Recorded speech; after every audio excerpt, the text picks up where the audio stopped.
Aqui desabou tudo já. Foi pra ir agora. Tá com aquele tempinho de chuva aqui. Choveu quase todos os dias, mas é assim, chove, sai sol. Então a gente tá nessa fase aí. Aqui em Santos hoje abriu nublado e tá com aquela cara daquela chuva que alaga, sabe? Uhum. Hoje é dia de não ficar andando muito por aí, não. Entendi. Renata, primeiro eu queria te agradecer por, né, disponibilizar o seu tempo. Imagino que, como trabalha com Comex, na segunda-feira nada é fácil. Né? Você acredita que hoje tá tranquilão, porque hoje é feriado aqui na cidade. Então, menos mal, né? Aniversário de Batatais hoje. Batatais? Onde fica Batatais? Eu não conheço. Entre Ribeirão e Franca. Nossa, você tá muito longe. Nossa, eu lembro que a gente ia fazer um simulado em Franca. Eu falei, não, gente, vamos fazer um pouquinho mais perto, porque até a gente chegar em Franca, o menino já morreu. Mas é bem distante. É verdade, é um bate-volta, né? Você leva meio-dia para chegar e meio-dia para voltar. E por que Batatais? A minha família toda é daqui. Ah, entendi. Aí fica mais fácil. O que você faz, independente de onde você esteja, é tranquilo de fazer. É remoto, né? O comércio internacional, a gente sabe que as agendas comerciais com a pandemia a gente tem feito assim mesmo, né? Online. Então, cada hora que entra uma empresa na reunião, a gente consegue fazer dessa forma, como a gente está conversando agora. A gente consegue compartilhar por aqui os arquivos, catálogos, páginas web, etc., né? Preços. Então, fica muito mais fácil até a gente se apresentar na hora de. A gente não leva o catálogo em físico, mas acaba apresentando toda a informação por aqui, né? Mais fácil, a pandemia trouxe isso de bom, né? Porque antes tudo de reunião era presencial, era tempo de deslocamento, desnecessário, O né? custo de tudo era muito mais alto, né? Exatamente. Só para a gente entender, Renata, especificamente você trabalha o quê? Você é uma trader, é isso? Na realidade, eu trabalho com comércio internacional desde 2008, mais ou menos, que eu comecei trabalhando na área de seguros, onde eu fazia inspeção de carga de importação e exportação, né? Quando chegava com algum problema, a gente entrava em contato com a companhia de seguros no exterior, podia ser em qualquer lugar do mundo. Então, os nossos relatórios de inspeção, estimativas de perda, deviam estar ou em inglês ou em espanhol, né? São as línguas que mais utilizam, né? Então, eu acabava fazendo esses relatórios, fiquei assim um tempo, depois eu fiquei como gerente da divisão um tempo também, né? E foi aí que eu comecei, numa multinacional, depois eu passei a trabalhar numa agência de carga internacional, que era uma coisa que eu tinha bastante interesse, depois eu vi que não era tão lucrativo assim, e eu imagino que agora, nesse rolo de frete lá em cima, e tanto intermediário, deve estar mais complicado ainda, e os lucros devem estar menores, né?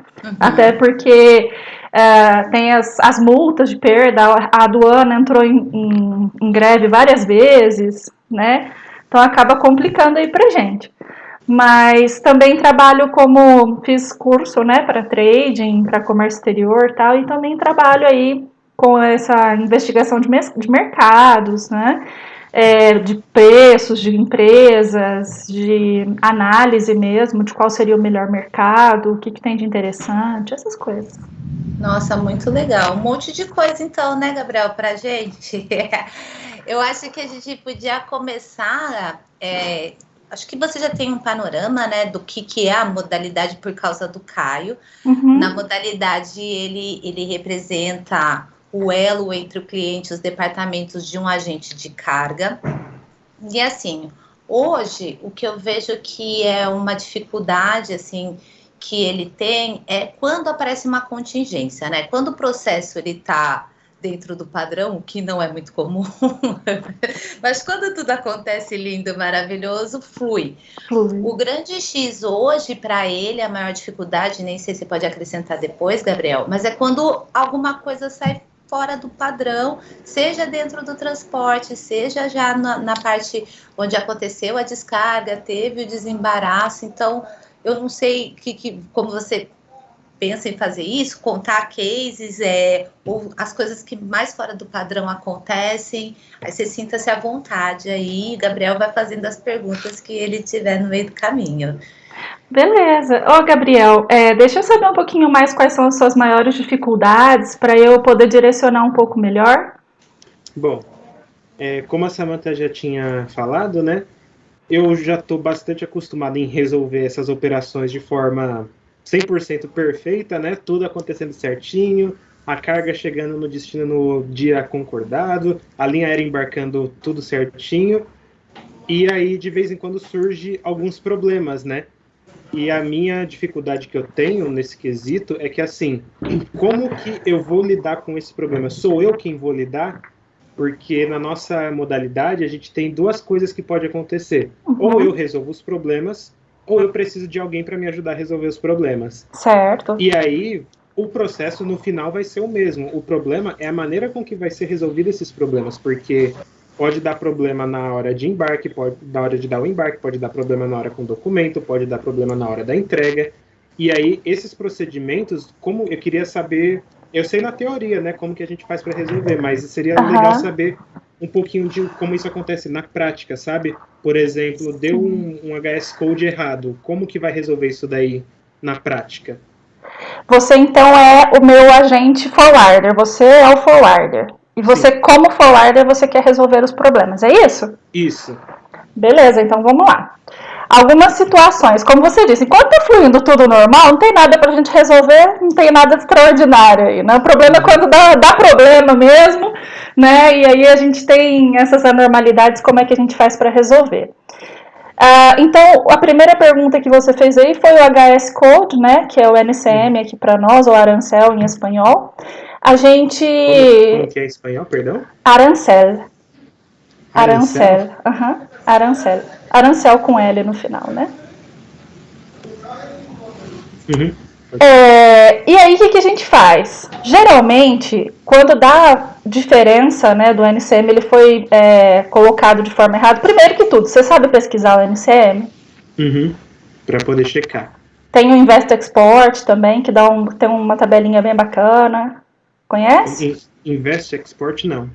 Tá, então coloca assim, Invest, I, né, aquele I de conexão grego e latino, não sei. Export, Brasil, e escreve NCM no seu buscador, ele te leva direitinho na página.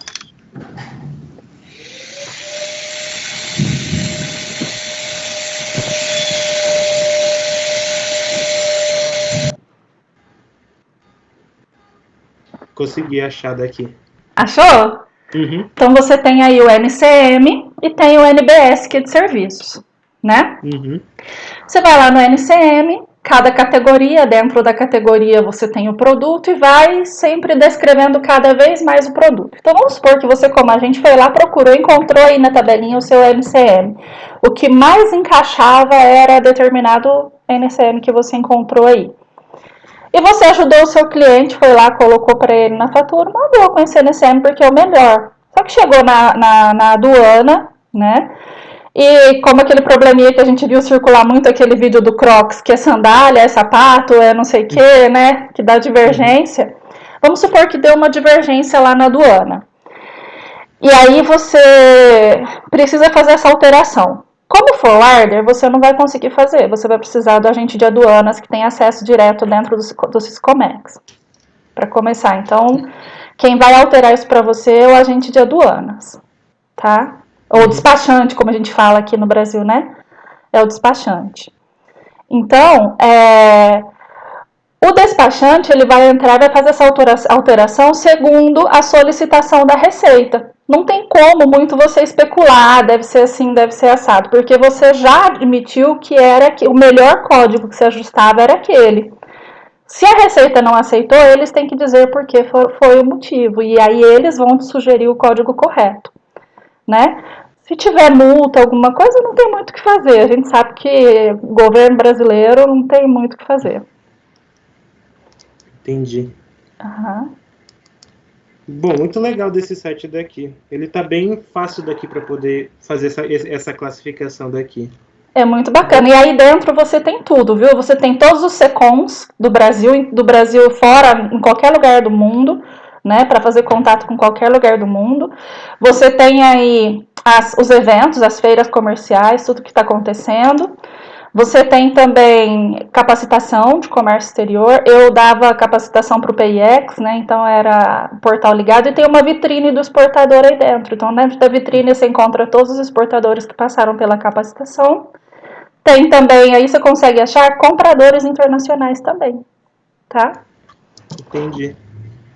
Bom, só puxando já o gancho daqui de que a gente está falando de problema, eu também tinha uma curiosidade para saber como que funciona os problemas de pagamento. Existe muito problema de pagamento na prática? Pro forwarder, não, A relação exportador e importador e a relação do cliente para com a empresa do agente também. Tá. Com o agente, com o cliente, é bem simples. É como qualquer empresa no mercado nacional. Você pode, sei lá, protestar o boleto, a dívida, colocar no SPC, sei lá, é o mesmo procedimento porque é no mercado local, geralmente, tá? E se for internacional, existe toda uma lei da AIA aí que dá suporte, né, para todo o que é transporte internacional, né, são as leis da AIA.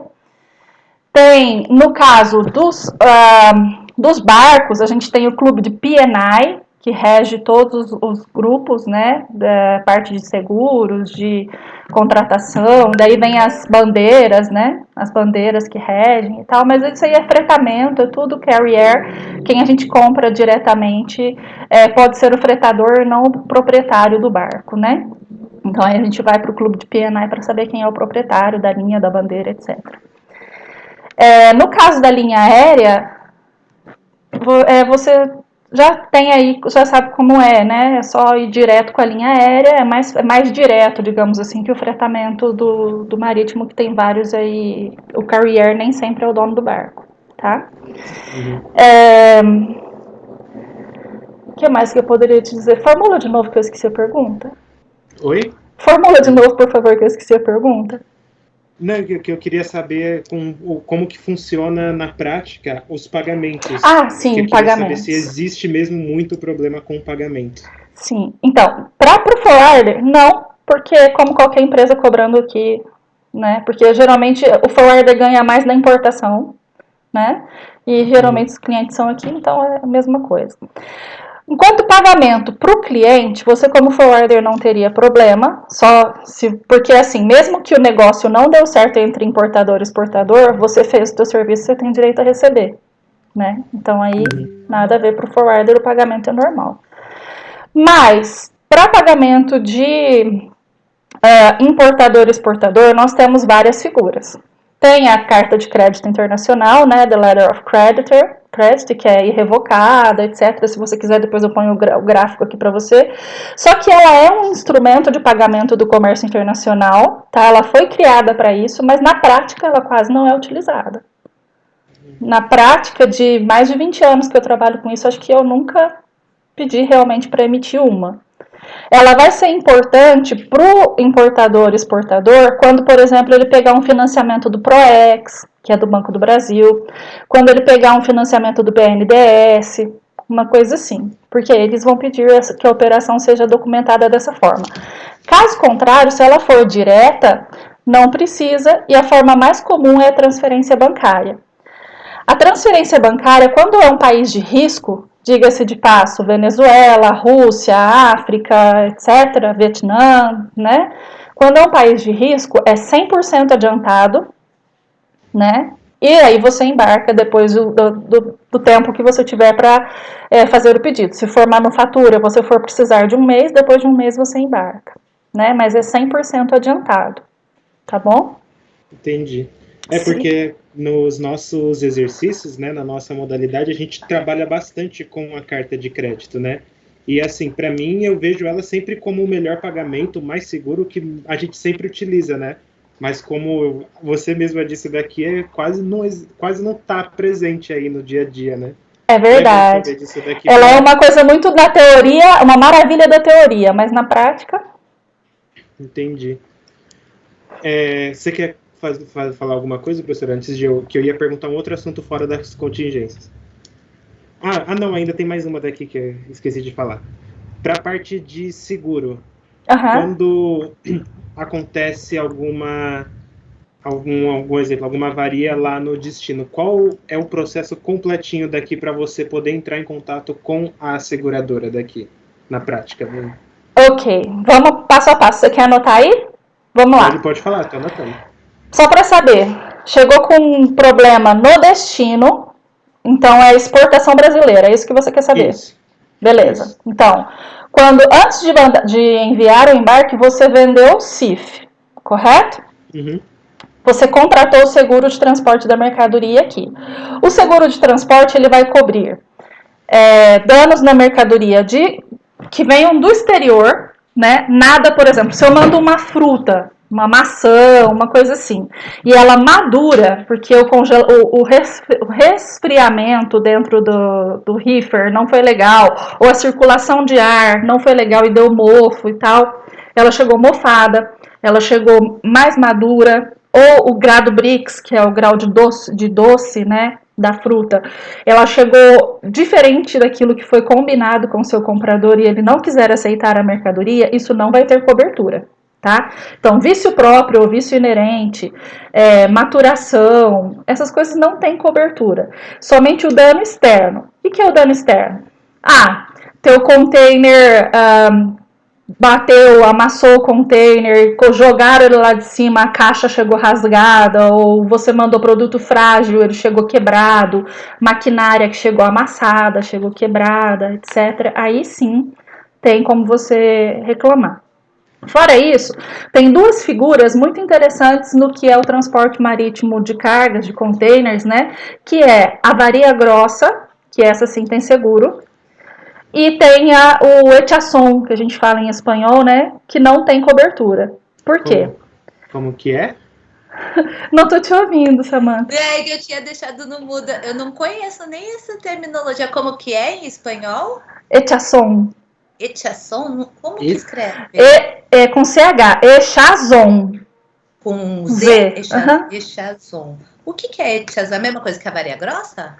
A única diferença é que na avaria grossa, o que é jogado no mar para o benefício de todos, ele é restituído por todos para o benefício de todos. Então, existe uma bound average, que é uma carta que a companhia de seguros manda para todos os que têm seguros e carga naquele mesmo navio, para que seja a dívida ou a perda seja dividida entre todos. Então, aí existe um recupero, né, uma chance de recuperação. Então, existe sim uma indenização nesse caso.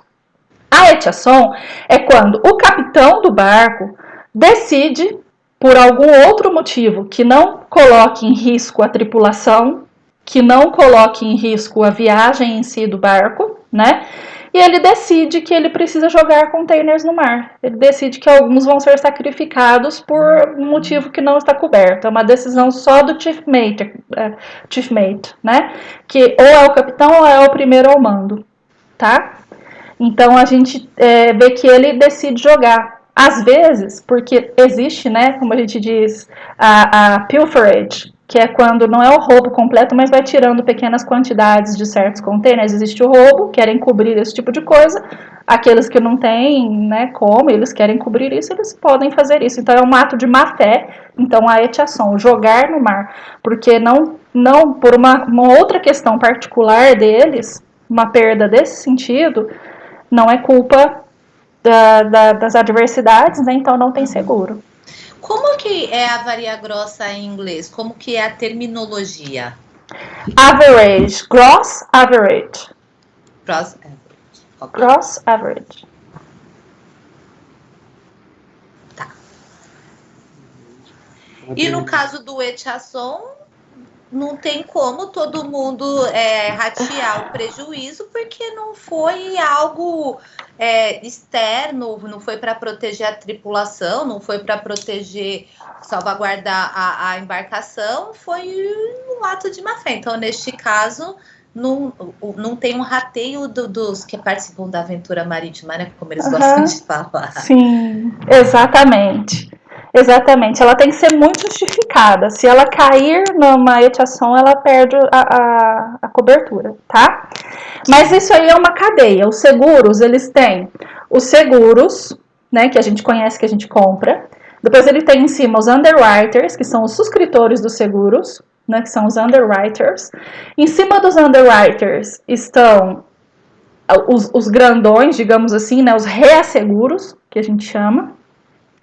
Então, eles são uma cadeia, tipo um dominó, vai aumentando. Então, um cobre o outro, né? Não é que um só assume a perda.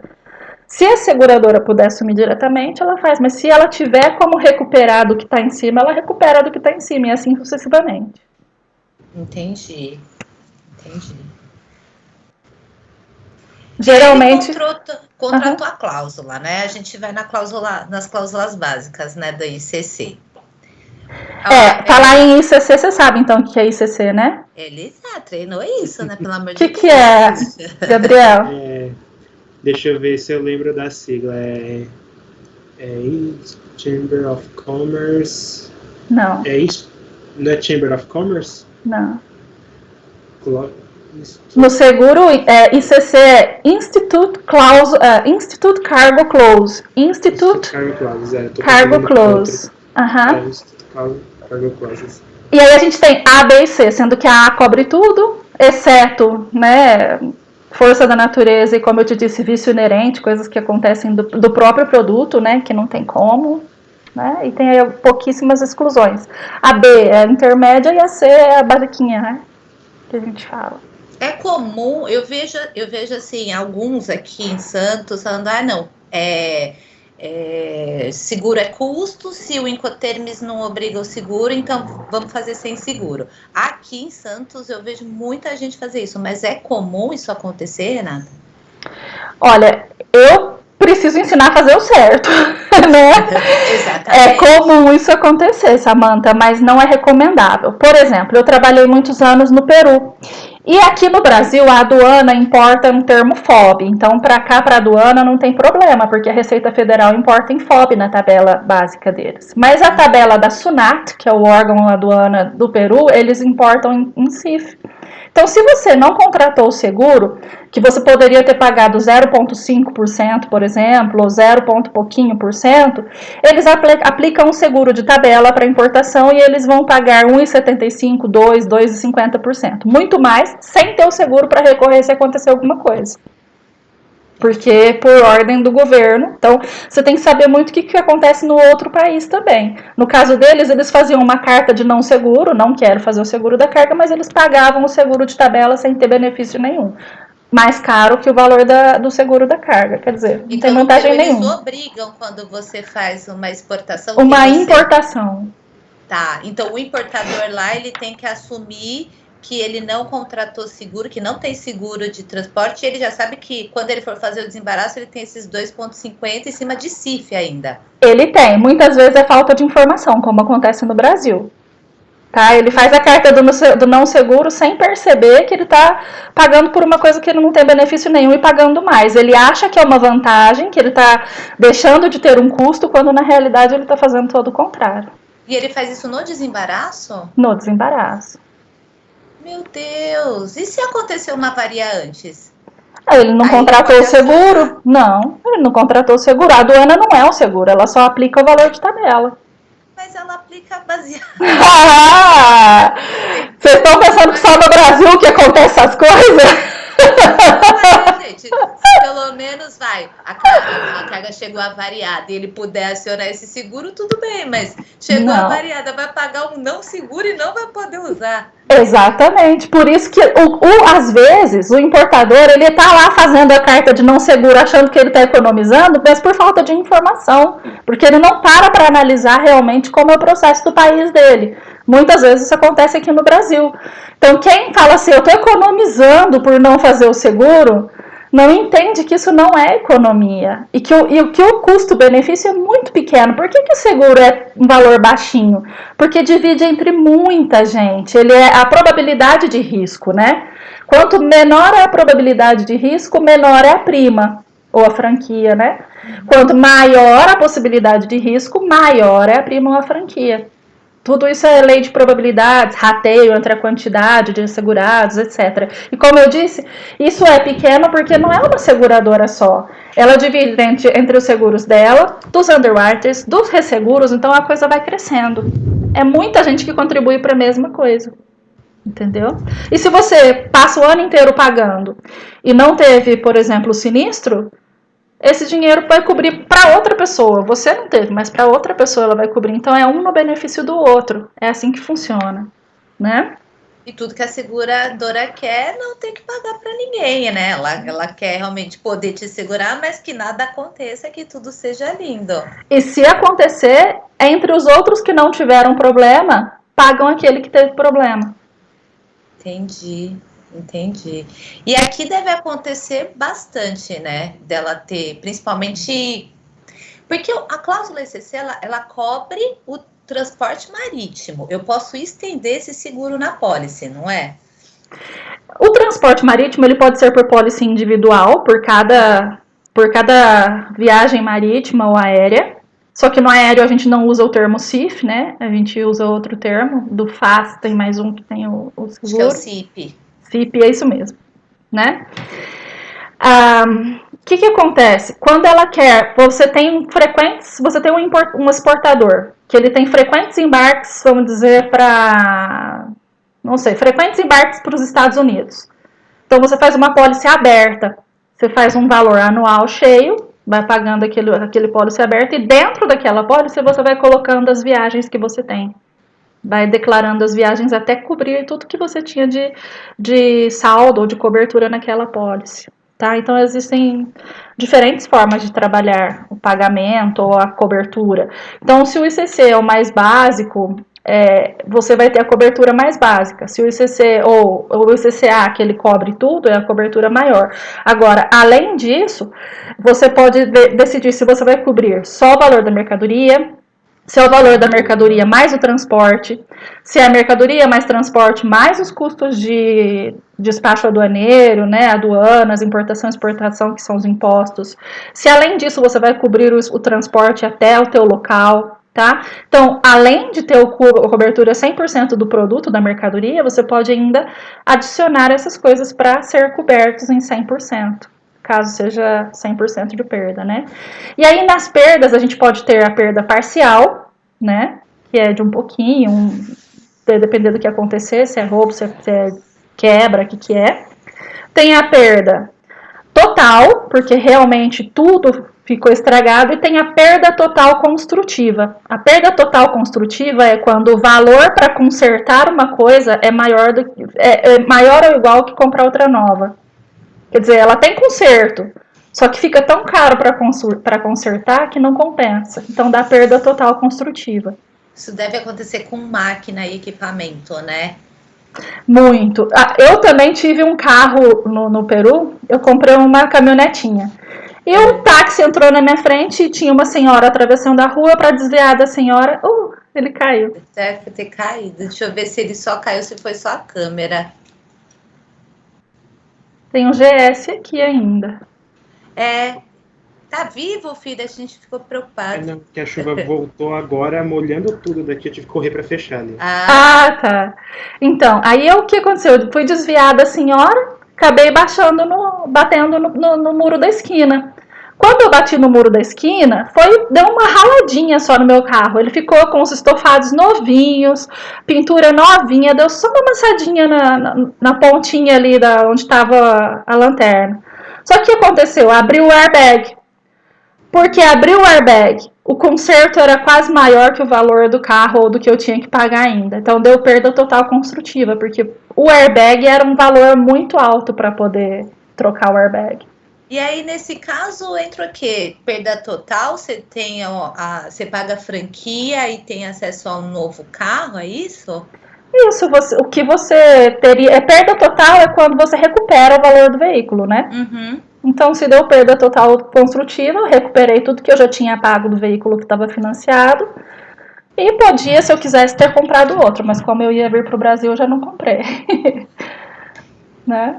Mas quando a construtiva, a diferença da perda total e da perda total construtiva é quando o valor do conserto é maior que o valor de um novo, ou quase igual. E no caso da varia grossa, Renata, quando é efetivamente declarado, tá? Isso, pegou fogo no meio do nada e o armador, ele fala, ó, avaria grossa, ele vai parar num próximo porto. Primeira informação, como é que eu como um exportador, fico sabendo que isso aconteceu? A agência entra em contato comigo e fala, filha, vou te contar uma coisa. O que acontece? O importador, ele vai ficar sabendo um pouco depois. Primeiro eles vão avisar o forwarder, que está sempre em contato com a linha navieira, ele vai saber do trânsito desse barco, ele está acompanhando o trânsito desse barco. Então, se ele parou num ponto, aconteceu alguma coisa fora do transit time, ele vai saber, né? Para o importador, a seguradora só vai entrar em contato para informar isso para ele, não no transbordo, só quando chegar no destino final e alguém já tiver reclamado, já tiver feito todo o levantamento de quanto foi a perda, de quem perdeu o quê, tá? Só depois que eles fizeram todo esse levantamento, já fizeram a primeira inspeção, a primeira estimativa de perda, aí é que eles entram em contato com todos os assegurados que estavam dentro do barco, dizendo para eles, olha, houve uma perda de tal container, uma avaria grossa. Explicam o princípio da avaria grossa, que é aquele que eu falei para vocês em termos curtos, né? Se vocês forem procurar aí, vai ter várias definições, tem muitas definições. Eles explicam o princípio e mandam uma cartinha chamada Average Bound, pedindo para que todos os segurados contribuam com determinado valor, porque eles já fizeram um primeiro assessment, uma primeira avaliação da perda, então com determinado valor para cobrir essa avaria grossa. Então a carga já está no destino, no porto de destino. Nunca ela é feita no caminho, porque o barco precisa chegar, precisa ter uma inspeção, né, na descarga, precisa ter uma avaliação, uma estimativa de perda, para saber quanto realmente foi a perda, o que foi que se perdeu, o que, de quem, e depois eles rateiam isso. Tá, e para eu retirar a minha carga do terminal, eu tenho que ter pago isso? Não necessariamente, isso é um processo que vem depois. Não, porque aí eles estariam encarecendo o que é estadia, né? E outras coisas. Eles não podem bloquear a carga por isso. Só que provavelmente eu vou ficar na blacklist deles, se eu não pagar. Provavelmente eu vou conseguir solicitar um booking com eles novamente. Eles vão te cobrar, eles vão pedir para você. Não, mas o booking, a parte de, como forwarder, a parte de emissão de BL, fatura, comercial, não afeta em nada. Essa é a minha relação com o seguro só. Só com a companhia de seguro. Tá. Eu tenho uma dúvida, na verdade, um aluno meu me perguntou, cara, não sei como é que funciona isso. Ele tinha um container que saiu do Brasil, estava indo, não vou me lembrar para onde, mas esse navio teve que parar na China por algum motivo. Esse container foi transbordado na China e sumiu. Foi só isso que aconteceu. Sumiu, se perdeu no meio do... Aí ele falou, professor, e agora? Eu falei, e agora? Também não sei. Primeira coisa, tinha seguro? Provavelmente não, né? Se não tinha, não tem nada que fazer. Mas o transportador, quando ele emite o BL, é um contrato de transporte, então ele tem uma obrigação de entregar para mim no destino. Tá, mas o que a gente instrui, né? Como surveyor, né? Eu sou inspetora de formação, digamos assim, da Lloyd's de Londres.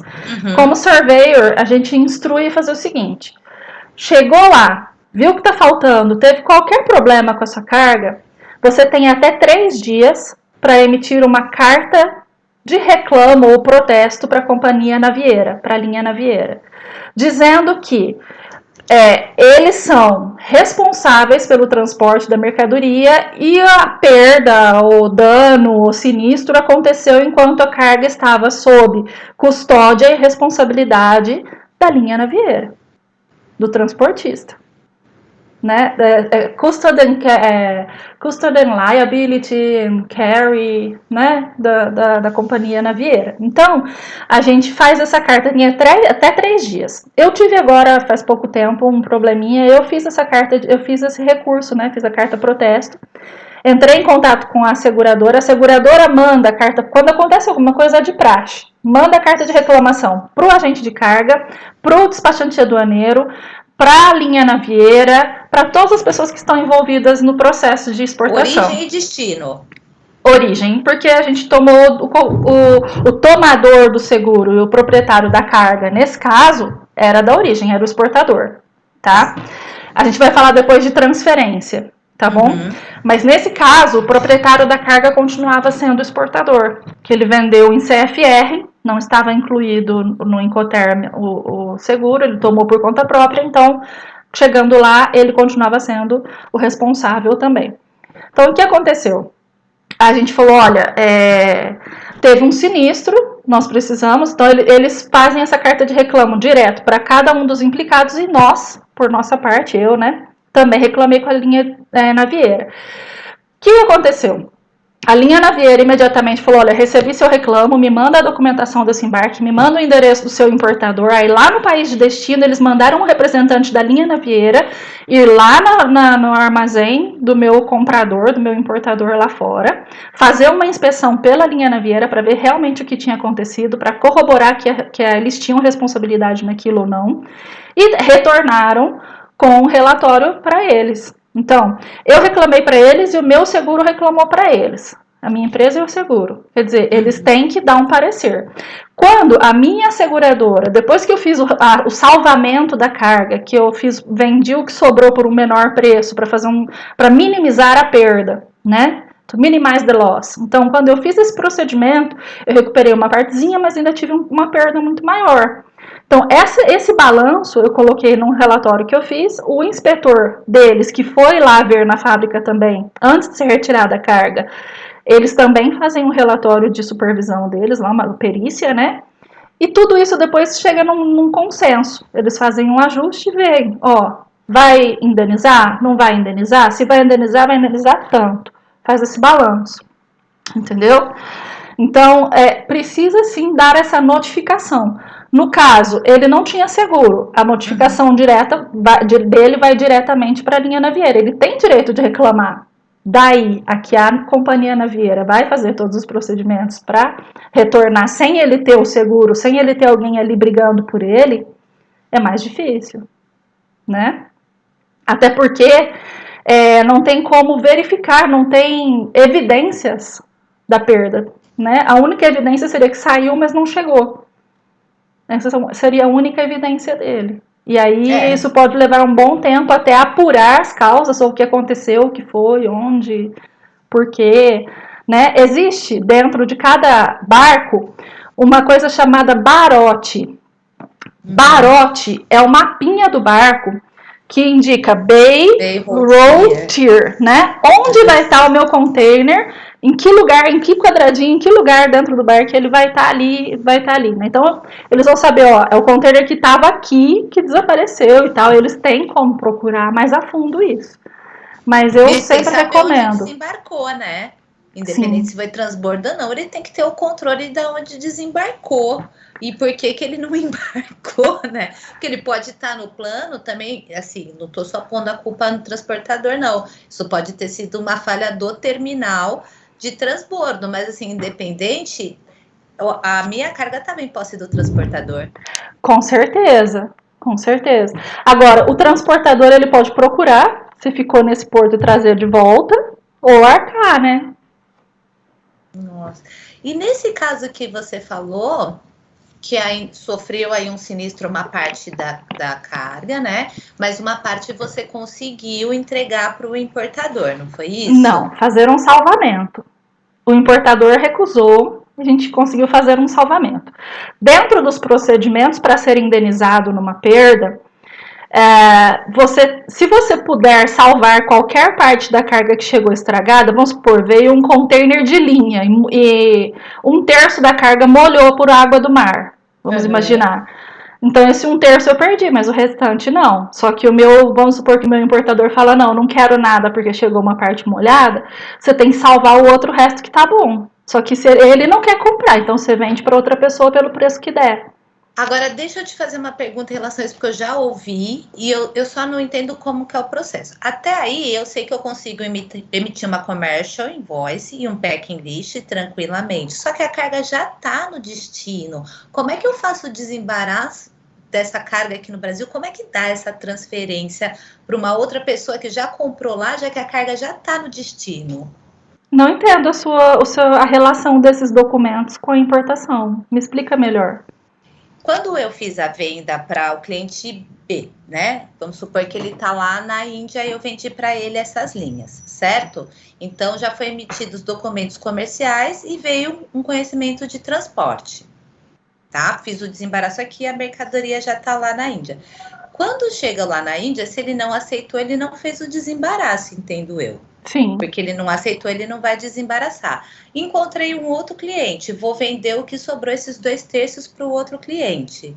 Como é que é entendido isso aqui? Como é que eu faço essa venda? Eu vou emitir uma outra commercial invoice, eu vou emitir um outro packing list, mas como fica o desembaraço que eu fiz deste cara aqui?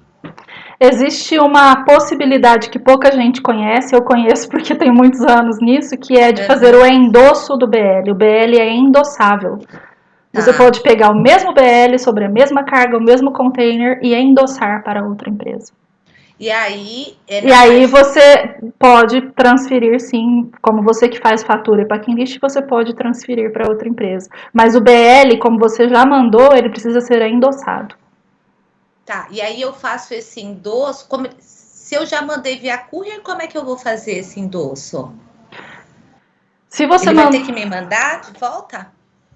Se você mandou via courier, aí você pede, se for uma DHL, por exemplo, pede uma procuração para DHL, dizendo que DHL, né, para fazer, dizendo que você autoriza fulano de tal retirar. Tá, aí você autoriza outro, ok. E na parte do desembaraço, eu vou ter que fazer um outro, porque eu fiz uma nova venda? Como é que fica isso aqui no Brasil? Não, no Brasil fica normal, porque você está trocando toda a documentação no desembaraço. Porque no Brasil, para você receber, o que você vai precisar é dos dados, né, do novo contrato do seu novo comprador. Você já não está emitindo um novo contrato, uma nova fatura para ele? Uhum. O BL já não foi endossado? Uhum. Então fica tudo ok. Você só recebe como é que ele vai aqui. entender aquele que eu fiz antes e que não vai ter um contrato de câmbio fechado? Para ele vai dar um abandono de mercadoria. Ah, tá. Para ele sim. E aqui ele vai entender que, tipo... Para ele vai dar abandono, ele não tá perdendo nada, ele não tá pagando nada. Só se ele te fez o adiantamento do valor do produto, mas quando ele abandona é porque ele não tá perdendo nada. Certeza, senão ele não abandonaria. Eu pegaria os 2/3 dele, ficaria feliz e depois a gente negociaria aí, mas... Ele falaria para você, ó, no próximo embarque você me repõe, no próximo embarque você me dá desconto, alguma negociação ele faria. Entendi. E aí eu teria que fazer um desembaraço colocando que a carga já tá lá com um BL que foi endossado. Então, eu replico esse BL na hora que eu... Apesar que, assim... E a DUI você vai fazer em cima de uma nota fiscal. Você usa mesmo? Nossa, deve ser muito difícil. Não, aí você tem que fazer o estorno da operação aqui. Quem faz isso é o despachante aduaneiro. Você fala para ele, houve abandono da mercadoria no destino, eu vendi para outro, por favor, cancela essa operação e faz essa. Entendi. E aí eu tenho que fazer uma nova operação. Deve dar uma dor de cabeça fazer isso aqui. Nem me fala. Não, deve dar, imagina, porque o despachante vai falar, vou fazer uma nota fiscal de uma coisa que não tá nem no Brasil, mas aí você vai ter que... Não, mas você tá tendo a comercialização, para você poder receber esse dinheiro, você tem que fazer todo o processo. Senão, como é que você vai declarar a recepção desse dinheiro? Não vai. Entendeu? Não vai. Nossa Senhora.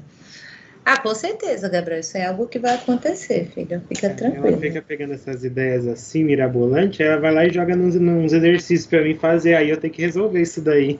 Eu já tô te dando a resposta, não esquece não. Aqui. Isso aí mesmo. Eu ia perguntar só mais uma coisinha daqui de contingência. Qual foi, assim, não sei se tem, né, a contingência que, assim, mais fora do comum que aconteceu com você? Que você precisou resolver alguma coisa assim, algo diferente. Não sei se tem. Eu acho que toda contingência é algo diferente. Acho que a gente nunca está esperando que vai acontecer aquilo, né? Por exemplo, teve uma venda de tinta, de lata de tinta, que a pessoa não declarou como carga IMO, e era IMO, aí deu o maior problema nos Estados Unidos com a entidade lá, porque era carga perigosa, né? Teve multa para a empresa, e eu tive que ajustar, fazer a negociação dessas multas, apresentar balanço contábil da empresa, faturamento, toda uma coisa totalmente fora do que é o processo de... É uma coisa contábil, não é nem uma coisa de importação e exportação, né? Então, tem coisas que às vezes saem daquele âmbito que a gente está na nossa zona de comum da nossa área, de prática da nossa área, e a gente acaba fazendo 1001 coisas, né? A gente acaba fazendo marketing, acaba fazendo negociação financeira, finanças, acaba fazendo parte contábil, mandando balanço, fazendo análises, porque tudo entra na parte da negociação. Queira ou não, a negociação está implicada em todo procedimento que a gente faz, né? Se bem tem aquela pessoa que só é conferente, mas tem aquela que tem que ser um pouco mais proativa e conseguir aí resolver certas situações. Então, nesse caso, não era um caso do seguro, que eu estou acostumada a resolver, não era um caso de logística, que a gente sabe como se resolve, era um caso de multa e de faturamento da empresa e de coisas que eu tinha que resolver, né? Então, foi um ponto assim diferente do que costuma ser. Mas essa carga era do exportador e ele não sabia que ela tinha classe de risco, que ela tinha ONU? Ele não declarou. Foi um erro eu trabalhava nessa vez, eu trabalhava no forwarder. Por isso que eu fiz isso tudo para benefício do forwarder. E o forwarder confiou na inspeção de quem recebeu a carga e pôs no container, ele recebeu o container fechado, ele confiou, mas ele não fez uma inspeção própria, não tirou foto, né?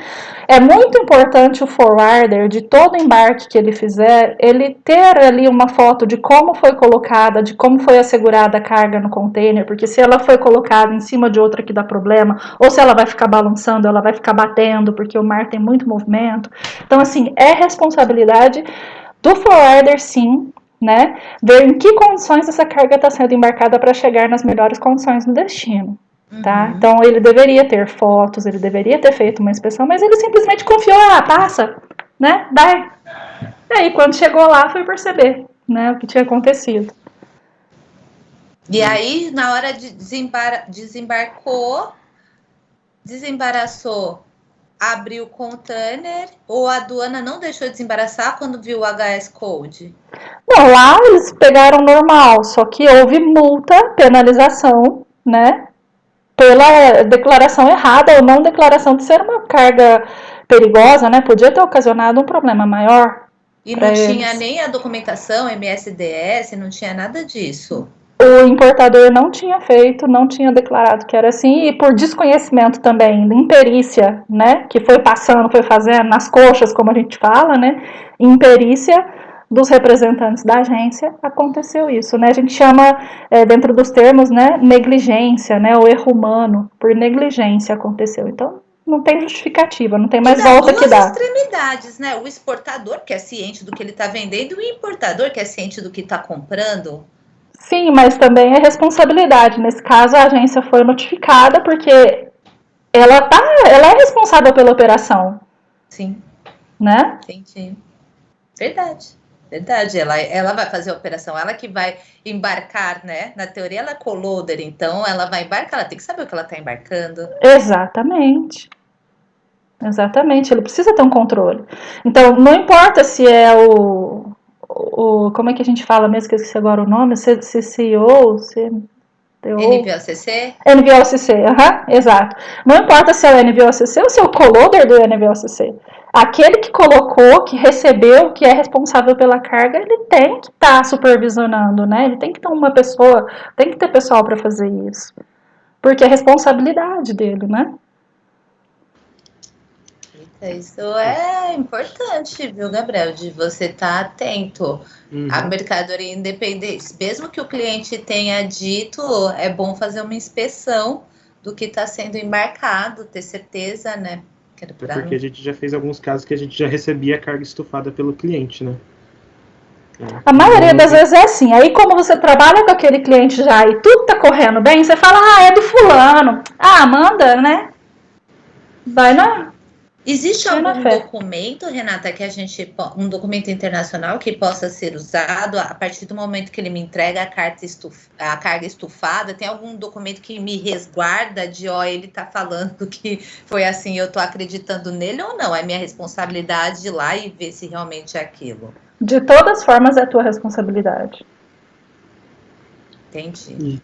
Eu ia aproveitar também, já que eu perguntei qual era o problema mais diferente, eu queria saber se o mais comum, se tem algum problema que acontece com frequência. Com frequência? Não sei, de repente, erro de documentação. Esse declarar a coisinha errada ou por causa de um pontinho, ou de uma letrinha, ou de uma palavrinha, isso é o que mais acontece. Isso aí é carta de correção para lá, carta de correção para cá. Esse é o que mais acontece mesmo. E se for no draft, então já carta de correção e uns valorzinhos a mais. Exatamente. Eu tava vendo que os armadores estão cobrando $1.000 erro de digitação de lacre. Eu falei, gente, imagina.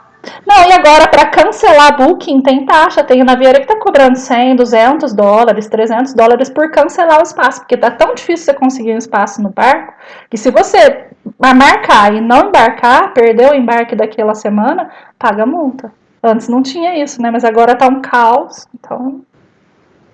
E o que eu tenho escutado muito aqui é o seguinte, você tem o booking, você tá com tudo certo, mas não encontra o container, o vazio. Não tem container. E aí você não consegue embarcar a carga por uma falha da transportadora, porque ela que tem que te ceder o container, né? E aí mesmo assim você paga a praça morta. Porque você não embarcou, mas vai embarcar como? Vai montar um container? Então, e aí eles não querem saber. Você pegou o espaço? Você ocupou o espaço? Então paga a multa se você não for. Mas isso juridicamente não deve... Eu tenho uma outra alternativa, eu poderia alugar um container? Eu poderia fazer o leasing de um container? Alguns alunos perguntam isso, né? Por exemplo, e se eu tiver os meus próprios containers? Por que não? Empresas grandes como o Walmart, por exemplo, fretou próprios navios, tem os próprios containers para fazer os transportes, assim como no território nacional, os supermercados têm a sua frota para levar de um armazém para o outro, né? Ou tem os transportistas terrestres e tal. É factível ter o próprio container? Olha, até antes da pandemia, não. Com esse rolão que a gente está tendo, a gente está vendo que dá para economizar muito, porque os fretes estão absurdos, dá para economizar muito tendo o próprio container, o próprio serviço, né? Mas... Como é que fica isso? Quando eu faço lá as instruções de embarque, eu falo que eu vou usar o meu container? Quando eu aviso o armadorista? Ele é registrado pelo seu carrier, pelo seu transportista. Agora, se você for fazer o fretamento de um barco, que nem o Walmart, provavelmente o barco não é dele, os containers sim, mas o barco não é dele. Provavelmente o barco, ele faz o fretamento e utiliza os serviços de uma linha navieira. Por quê? Todo barco que navega precisa ser liner. Liner, ele segue uma rota existente, uma rota formal. Se ele não seguisse uma rota, ele seria um navio pirata. Certo? Então, não pode trabalhar como navio pirata. Então, provavelmente, ele trabalha como um liner, numa rota com fretamento de uma companhia navieira. E aí, ele consegue registrar os containers nessa linha navieira. Entendi. Mas ele afreta o navio todo ou afreta como se fosse um forwarder, um espaço no navio? Não, no caso que eu tô te contando, pode pesquisar no Google. Eles fretaram um navio para eles, para utilizar os containers deles. Entendi. Então não existe falta de containers porque eles estão usando o equipamento próprio. O fluxo deles é um fluxo semanal. Então, para eles compensa ter os próprios containers, né?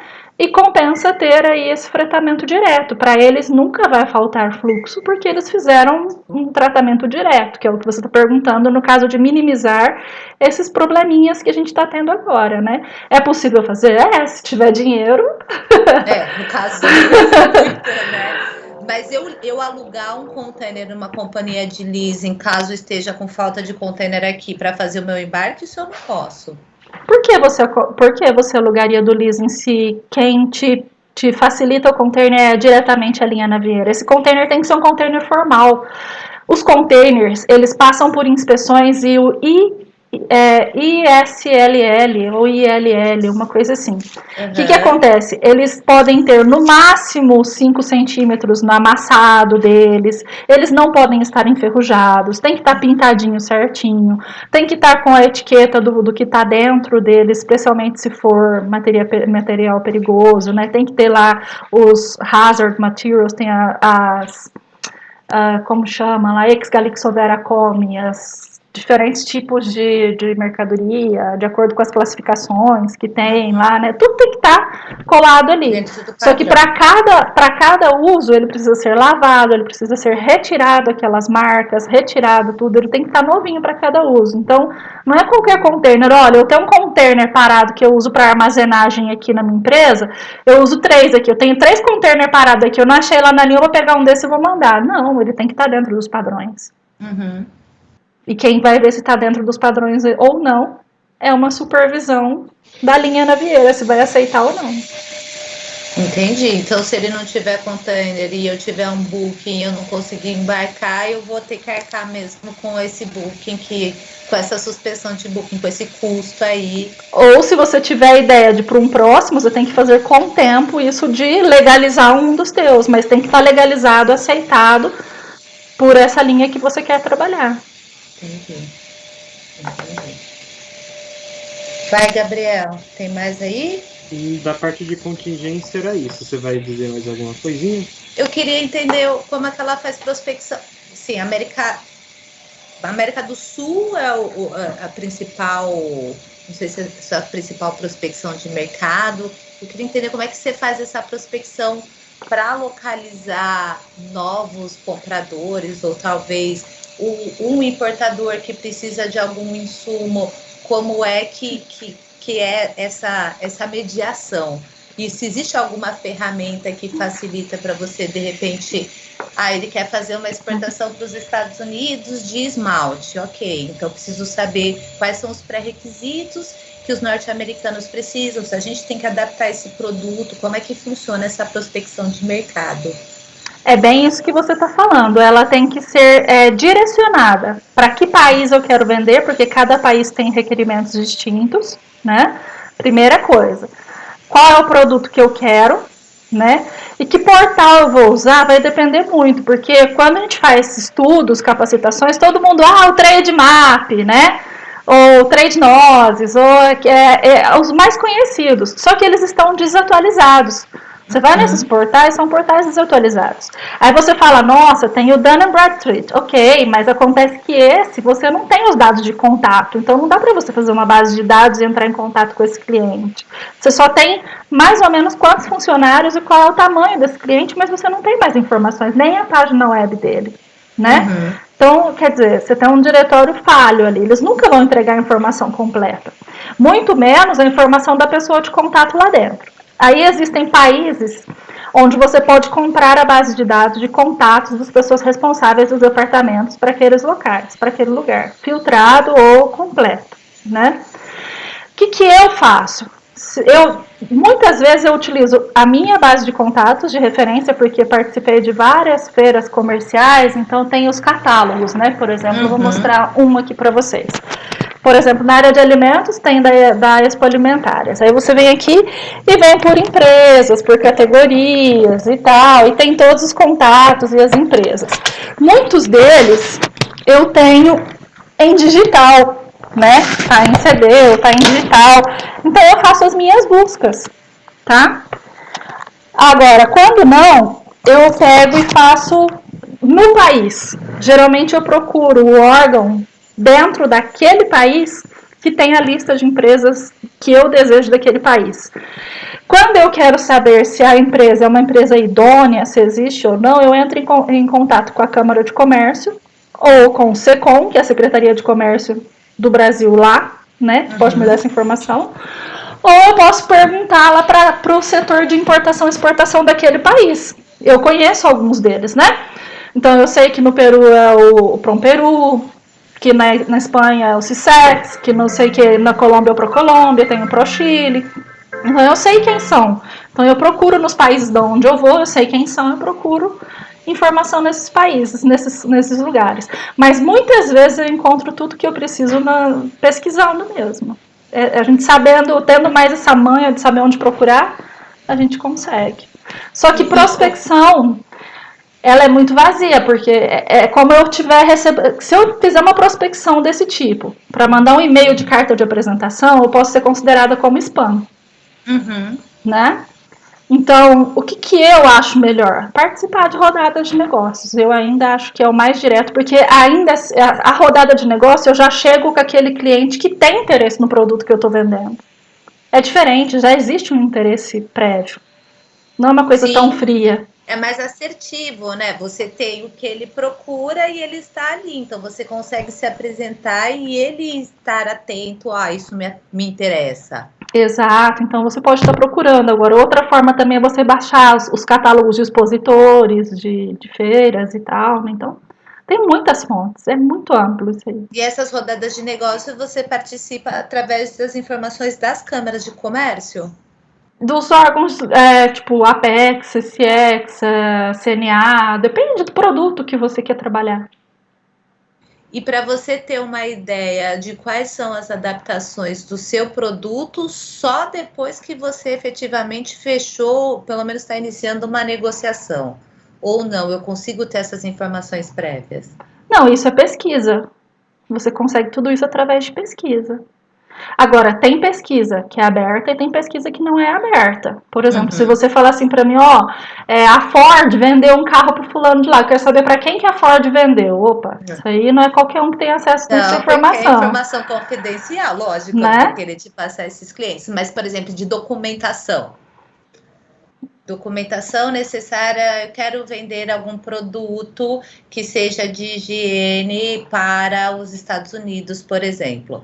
Ele vai pedir alguns documentos prévios. Eu consigo ter só dentro de cada país. Requerimentos do país, você tem que ir na Câmara de Comércio ou na Câmara de Exportação e Exportação, como é o caso da Apex no Brasil, de cada país. Tá, mas eu consigo fazer uma pesquisa disso ou não? Sim, consegue. Consegue. Entendi. Fale, Gabriel. Eu ia perguntar sobre o relacionamento com os clientes. Como você está nessa parte daí de marketing, né? Vamos dizer que tudo acaba ficando, né? Você faz uma reunião internacional como intérprete e no final das contas você acaba fazendo negociação, marketing e vai, e por aí vai. Interpretar quando viu já estava vendendo. E por aí vai. Então, como que é esse tipo de relação na prática, que, assim, na nossa modalidade, né, na Olimpíada, a gente sempre simula os nossos clientes, né? Normalmente são clientes que têm interesse com a gente, aí a gente vai, prepara, fala um pouco da empresa, tenta mostrar algumas informações interessantes para a operação, do tipo de carga dele, como que a gente faria esse transporte. E aí eu pensando numa situação assim, você está na sua empresa e você tem um cliente que está querendo trabalhar com alguma operação. Como seria esse processo para fazer a aquisição desse cliente para trabalhar com vocês? Vocês vão atrás desse cliente? Vocês esperam ele entrar em contato? Como que funciona? eu acho que você aí está pensando como forwarder procurando clientes para sua empresa, né? Porque no meu caso eu não preciso, porque eu represento uma empresa que tem um produto e que quer compradores ou vendedores para esse produto. Então, nesse caso é de empresa para empresa. Tá? De produto eu estou falando. Entendi. No seu caso, você está falando de venda de serviços do forwarder para novas empresas. Eu sei que muitos forwarders visitam empresas da região onde está a empresa deles, fazem uma pesquisa nas câmaras de comércio, né, associação comercial das empresas da região, fazem um prévio estudo do faturamento deles, do que eles fazem e tal. Ainda a visita, a ligação, uma carta de apresentação, ainda é o caminho da abordagem ainda. Entendi. Notando aqui que É importante saber um pouquinho dessas informações de como funciona realmente na prática, né? Porque não sei se sou só eu, mas eu tô doidinho para ver como que é atuar na área que eu estou estudando agora, né? Porque eu sei, a maioria das coisas que eu sei é tudo na teoria. É sempre bom sempre saber como que funciona na prática. Mas... Pode falar. Eu queria que ela me falasse quem são as pessoas qual é o país mais difícil de negociar? Tá. Só para complementar, eu te falo. Só para complementar, você precisa ver que tem que ser aquele forwarder justo, né? Porque tem muito forwarder no mercado que, porque baixa no frete, ganha pouca comissão no frete, ele começa a inventar taxinha, né? É taxinha disso, taxinha daquilo, taxinha de HDCL, taxinha de FF de full, taxinha de não sei o quê, porque ganha nessas taxinhas. Então, na importação... Ninguém sabe o que é. Exatamente. Aí você faz assim, ó, vou fazer cotação detalhada em 3 forwarders diferentes para a mesma carga, para o mesmo destino, né? Mesma coisa, igualzinho para 3. Os 3 que te detalharem nunca vão detalhar as taxinhas iguais. Por que será que é isso? É aí onde ganha o forwarder. Tá? Então, nunca compare só frete. Entendi. Tá? Agora, que país é mais difícil de negociar? Vamos lá, temos algumas barreiras para definir isso. Se é um país que eu não entendo, ele não fala meu idioma e eu também não entendo nada do idioma dele, primeira barreira. Segunda barreira, cultural. Eu sou mulher. Se eu for sozinha negociar em alguns países, como dos Emirados... Não, o Emirados Árabes está abrindo agora, né? Mas vamos supor assim, uma coisa mais árabe, ou um chinês, que costuma sempre ir em grupinhos para fazer reuniões, né? E sempre a mulher tá passando aquele olhar, informação para o outro dar o sim ou não. É aquele joguinho que a gente faz aqui, eu sou o ruim, você é o bom, sabe? Vamos fazer o stick puxa, vamos dar um jeito. É o joguinho de negociação. O chinês, ele é muito esperto, muito, muito esperto. Então, é um pouquinho difícil negociar com ele, porque ele não dá o braço a torcer, ele é muito esperto e ele é ótimo em fazer esse joguinho de empurra para um para o outro até ele chegar num consenso. E ele não gosta de fazer negócio com um só. Aqui, a gente um só decide tudo, né? Lá, eles gostam de ter pelo menos 2, 3 na equipe, né? Então, o russo... Né, as empresas de seguro, se você entrar em contato, eles vão te detalhar, né? Tanto de prima para tal lugar, mas nós não asseguramos essa carga para tal país. Elas te dão as listas dos países de risco de negociação. Tá? Nesse caso seria a Rússia, a África e a Venezuela, aqueles que a gente sabe. Agora, por exemplo, o Brasil tem um fluxo de importação e exportação muito grande com a Argentina. E é muito bem, a Argentina importa muita coisa do Brasil, então é um grande aliado comercial. Só que no último ano a Argentina fez isso, de uma vez. A economia deles foi... Então eu poderia te dizer, olha, é muito bom trabalhar com a Argentina, mas eu tenho sempre que estar atento ao que está acontecendo no mundo.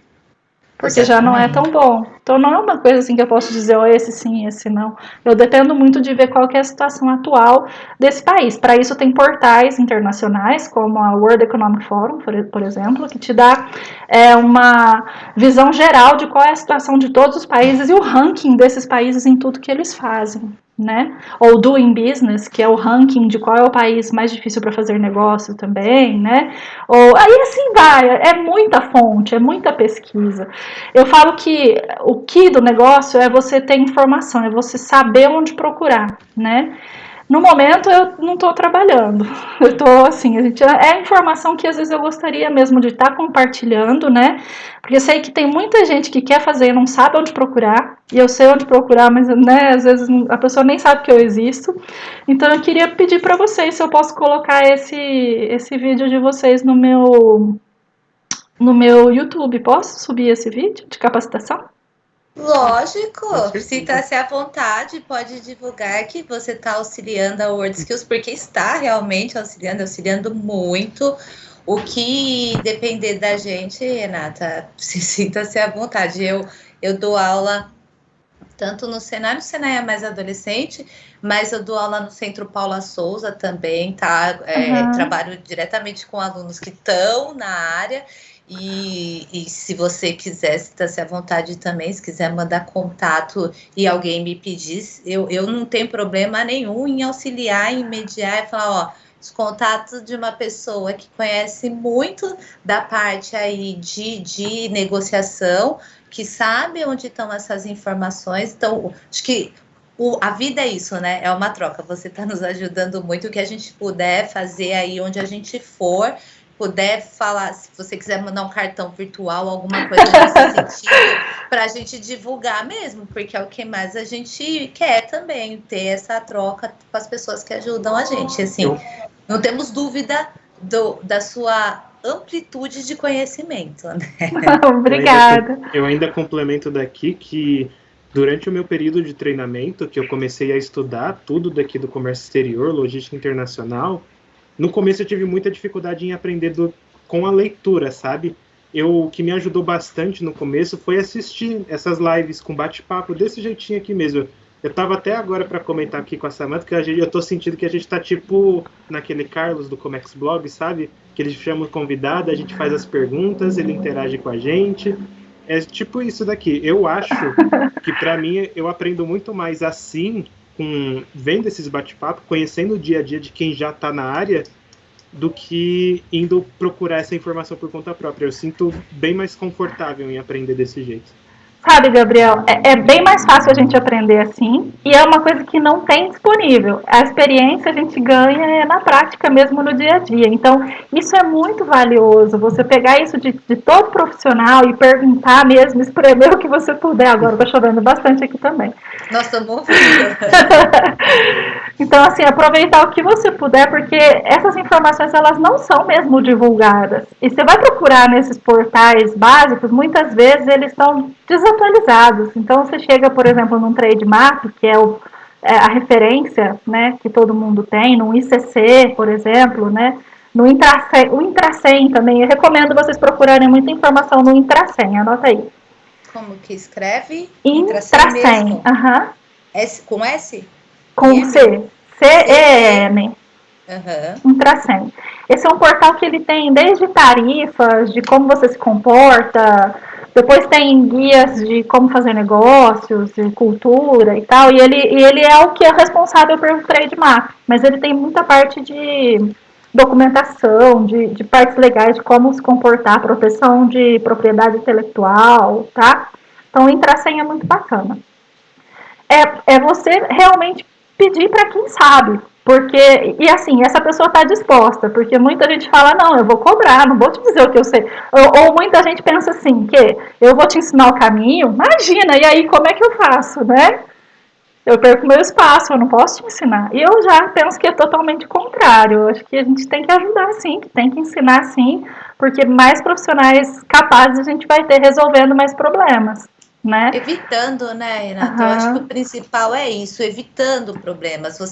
Lógico que a gente não controla tudo, mas você tendo uma informação, você evita algumas coisas, você fala, meu, não tô acreditando que você errou um negócio desse, né? Tá trazendo esse prejuízo para o teu cliente porque você não sabia, né? É triste isso, né? A gente ainda ter pessoas, eu vejo assim, a área do agro não tem tanto amadores, porque não tem margem para erro no agro, né? O preço é tão justinho, não tem tanto amadores como tem, eu vejo na carga geral. Às vezes a pessoa falando umas coisas que fala, meu Deus do céu, né? Não tem o mínimo de informação, mas está no mercado, porque vai saber. Né? E, Samantha, muitas vezes a pessoa sabe e ela não sabe o que ela não sabe fazer, ela não sabe organizar. Ela sabe que tem isso aqui, isso lá, mas ela não chega a juntar tudo para benefício dela. Ela não chega a estruturar aquilo para benefício da empresa. E quando faz, começa sendo dono da empresa e depois ele não sabe delegar. Não sabe ensinar ou não quer ensinar a pessoa porque ele acha que contratou alguém que sabia já e que ele põe lá, pega e faz e pronto. Né? Então existe muito, eu vi que aqui no Brasil, tendo morado fora, né, trabalhando em algumas empresas, não existe muito a ideia da indução, de você passar o conhecimento para aquele funcionário que está entrando, para fazer de acordo com a cultura da sua empresa, com as políticas internas e tal, né? Então acontece muito erro nessa parte por coisas simples de corrigir, né? Muito gargalo por coisas muito simples de corrigir, né? Isso é de todas as empresas, mas realmente, quando é carga geral, tem muito mais, é muito mais fácil você ter sinistros, ter problemas, que numa carga de fluxos, volumes maiores, né? Como você falou mesmo, agro ou commodities, que são pessoas que têm que saber o que faz, porque tem muito em jogo, né? Agora, tem que ver também uma carga ruim para importação e exportação. E como forwarder, alguns nem querem pegar, é o que a gente chama de menarre, em espanhol, que é mudança. Tem muito diplomata que vai, leva o carro, leva os móveis e faz mudança no barco, né? E sempre dá problema, que a mesa chegou com o vidro lascado, que chegou um risco na tela de não sei o que chegou um buraquinho, um puxadinho no meu sofá, que o meu quadrinho, que não tem valor, pois tem valor sentimental, e o valor sentimental não tem como você avaliar quanto foi a perda, porque pode ser um absurdo, como pode ser nada, né? Não tem como você avaliar como é aquilo para a pessoa. É muito difícil trabalhar com mudança, né? A gente foi num agente de carga aqui em Santos e um transportador rodoviário estava junto, ele falou assim, ó, bagagem desacompanhada, ninguém quer fazer, nenhuma seguradora quer fazer seguro disso.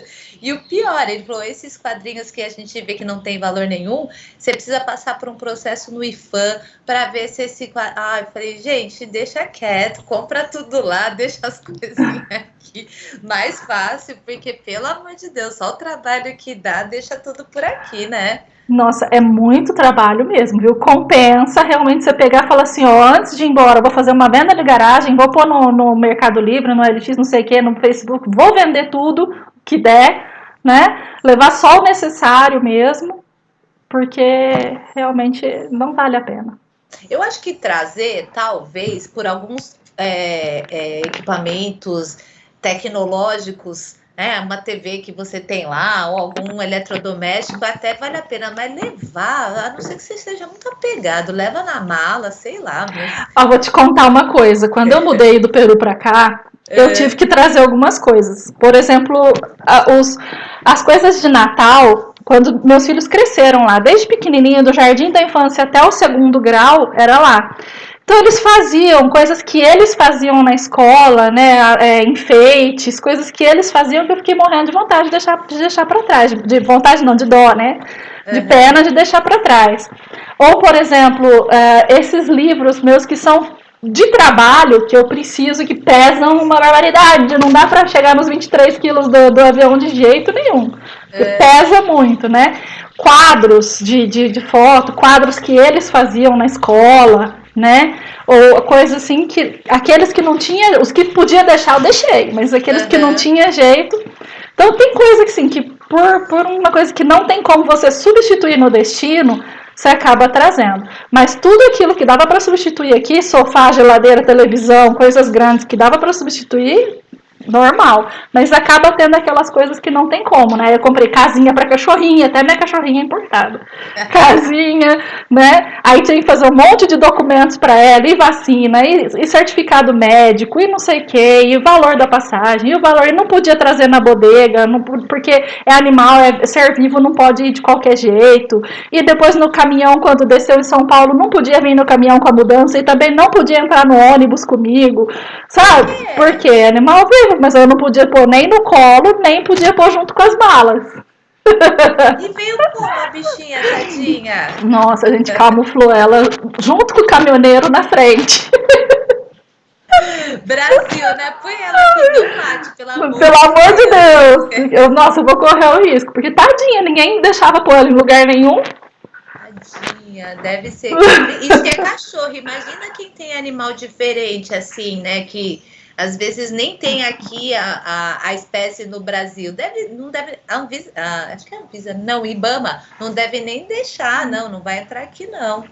Outra coisa, quando eu morava lá, a gente fazia fronteira com o Chile, com o Equador, né? A gente ia muitas vezes assim, né? E tinha o Senasa que via esse negócio de frutas. Só que também, de um estado para o outro, tinha um controle do Senasa. Como a gente tem pedágio, tinha um controle do Senasa. Então, se eu viesse com uma fruta que passasse de um estado para o outro, ou de um país para o outro, eles não deixavam eu entrar fruta no seu carro. Então, se você levasse um pouquinho de maçã, manga, laranja, mexerica para você comer no caminho da viagem, porque você estava indo numa viagem longa, como a gente viaja aqui no Brasil, que nem vocês de São Paulo em Franca, de Santos em Franca, que dá quase um dia de viagem, vier trazendo fruta, né? E for cruzar algum estado, eles não deixam, porque pode ter a mosca da fruta, e a mosca da fruta que está na fruta, que você vai comer, mas mesmo assim eles dizem que tem a mosca da fruta, pode contagiar as plantações daquele estado, pode ir de alguma forma. Eles não deixavam, jogavam tudo fora. Sério? Nossa, eu tenho uma amiga que a tia dela tá morando na Venezuela, né? Mora já há muitos anos. E aí ela tava me falando, eu fiquei em choque.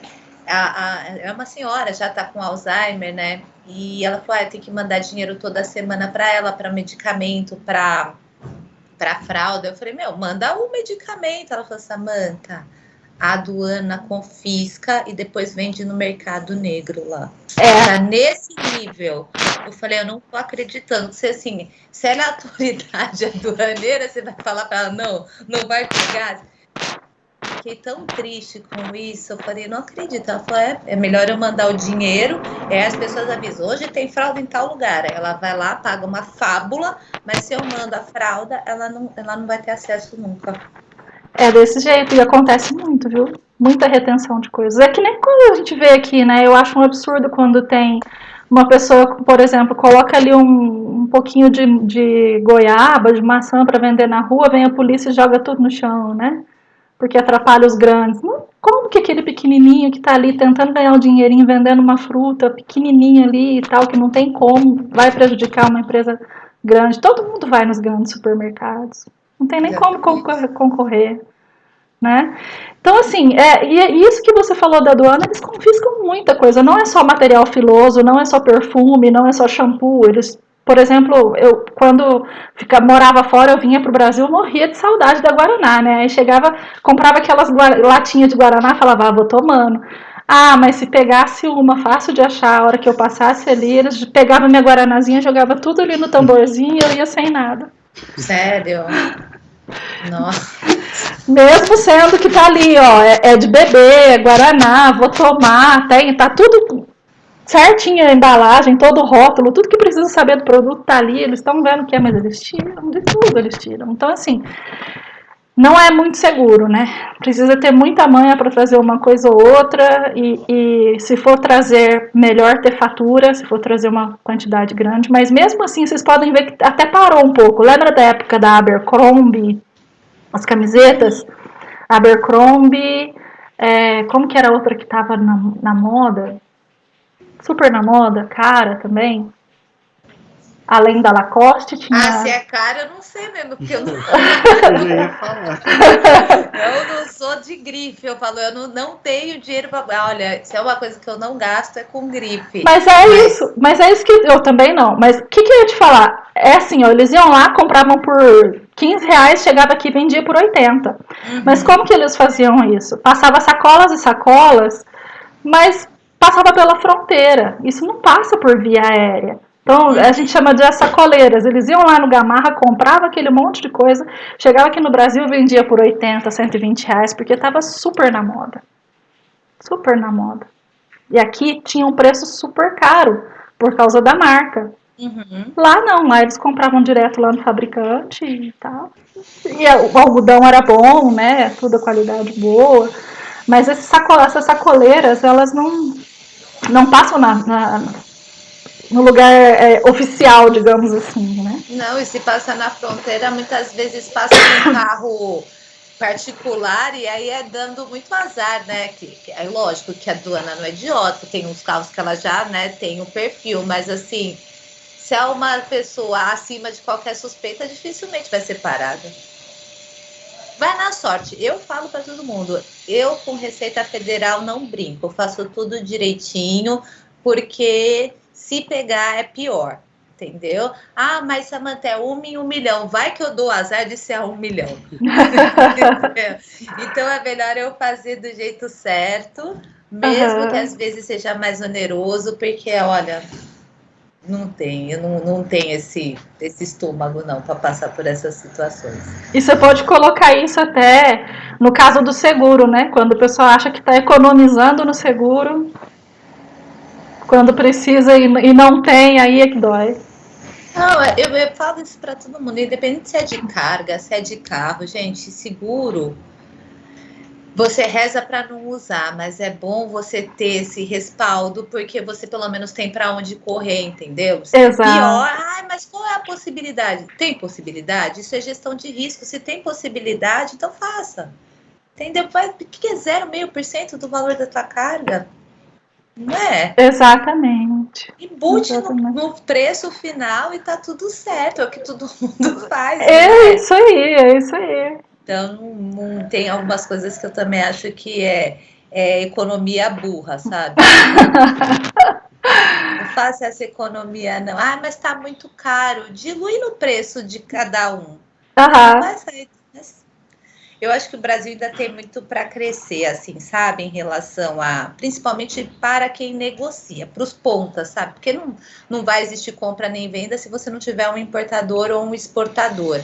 E eu acho que a gente, empresarialmente ainda, não estou falando de grandes empresas, estou falando de médio e pequeno porte, ainda vive muito na sorte, o que ele acha, sabe? Às vezes eu faço auxilio no Senai consultoria de Lean. E aí, às vezes, eu escuto planejamento estratégico, mas o cara não fez planejamento estratégico. Não, porque a minha meta é crescer 8% ao ano. Mas esse número é baseado em cima do quê? Do que eu acho. Como você acha, filho? Ela não tem nem como foi o ano anterior, nem como foi a projeção. É desse jeito. Não, e esse daí eu dava tanta risada depois quando eu saí. Porque ele, na verdade, era um distribuidor. E ele distribuía desde agulha até sapato. Ele não tinha um nicho de mercado, entendeu? O negócio dele era crescer 8%. Eu falava, meu Deus. Em cima do que... ele tinha hashi, ele tinha... Eu falava, em cima do que ele faz isso? Ele também não sabia. E sobrevive uma pessoa dessa. Mas na sorte, ele devia estar tendo muito mais prejuízo do que... Olha... Muita gente trabalha desse jeito. Aí você quer ajudar, a pessoa fala, nossa, não, dá muito trabalho alimentar planilha, fazer cálculo, dá muito trabalho. Não é isso. Eu fico assim, gente, como é que esse povo dá certo? Eu não... Tem toda uma lógica, tem toda uma visão sistêmica de como acontece e os caras vão na sorte. Vai na teimosia. Igual quando meu pai ia lá pro Peru comigo e tinha aqueles invasores de terra, né? No pleno deserto, aquelas casinhas de 1 metro pequenininhas, assim, que o pessoal ia ali. Falava, de onde esse povo tem água, não tem banheiro, não tem chuveiro, não tem comida, não tem nada perto. Como que vive? Ele falava, aos teimosos. Cada vez que passava na estrada, aos teimosos. Porque como que vive, né? Aí, de longe, eles vinham trazendo água aos poucos, aquilo ficava verde, né? Mas era o quê? Para eles terem uso capião depois daquele Isso, local? invasão de terra mesmo. Meu Deus do céu. Olha. Gabriel, já ocupamos bastante o tempo da Renata. Veja aí o que você ainda precisa de informação, coitado. Bom, eu tenho a minha última pergunta, que a gente está buscando a resposta até hoje. A gente procura cegamente essa resposta, a gente não conseguiu encontrar hoje. Vamos ver se você vai ser a pessoa que vai trazer essa resposta para gente. Meu Deus, olha a resposta. Já deixou nervosa. Quando a gente vai calcular os fretes dos modais, cada modal tem o seu peso cubado. Tem o fator cubagem para o modal aéreo, tem o do modal marítimo, tem do modal rodoviário. Porém, a gente não achou até hoje o fator cubagem para o modal ferroviário. Não sei se você trabalha, se já trabalhou, se tem alguma coisa envolvida com frete, mas a gente queria saber essa informação.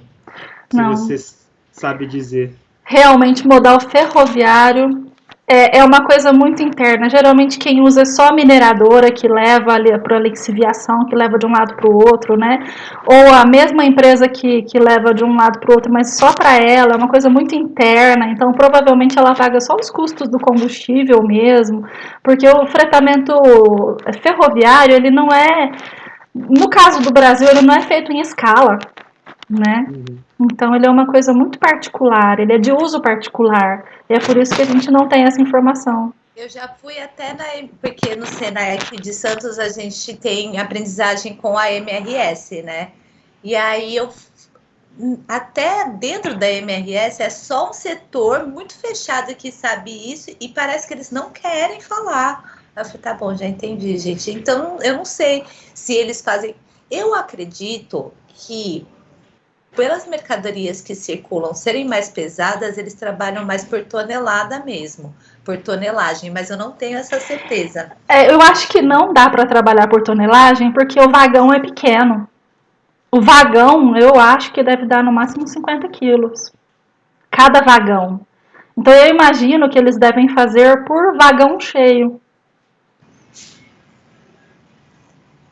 Eu sei que o contrato que eles fazem, por exemplo, você não consegue, pelo menos aqui em Santos, tá? Se você quiser trazer para o Porto de Santos, tanto faz se for pela Rumo ou para a MRS. É aquele contrato take or pay, né? Você paga por um período e um volume X de movimentação.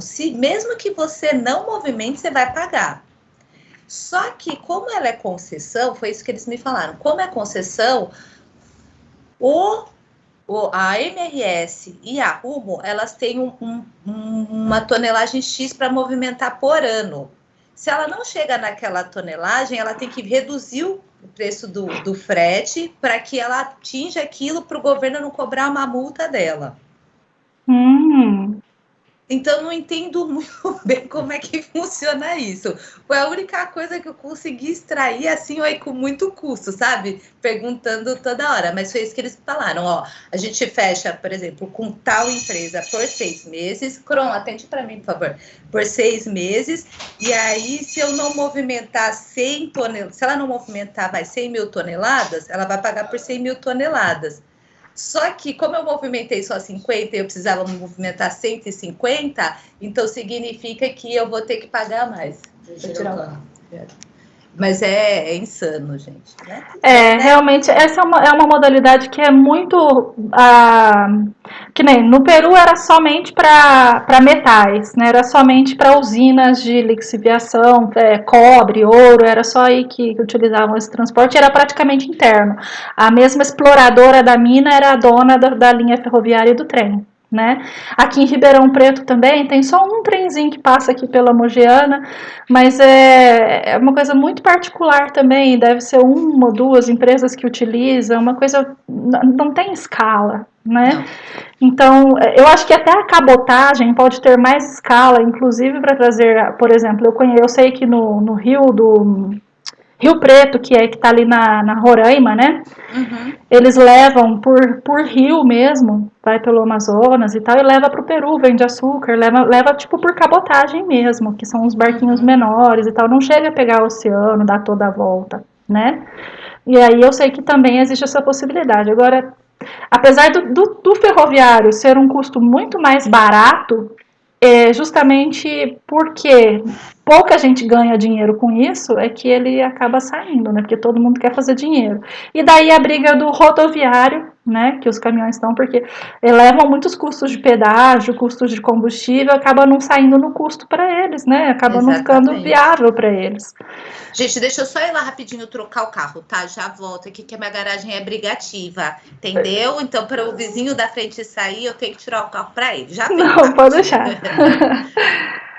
A gente ainda tem mais um tempinho. Uhum.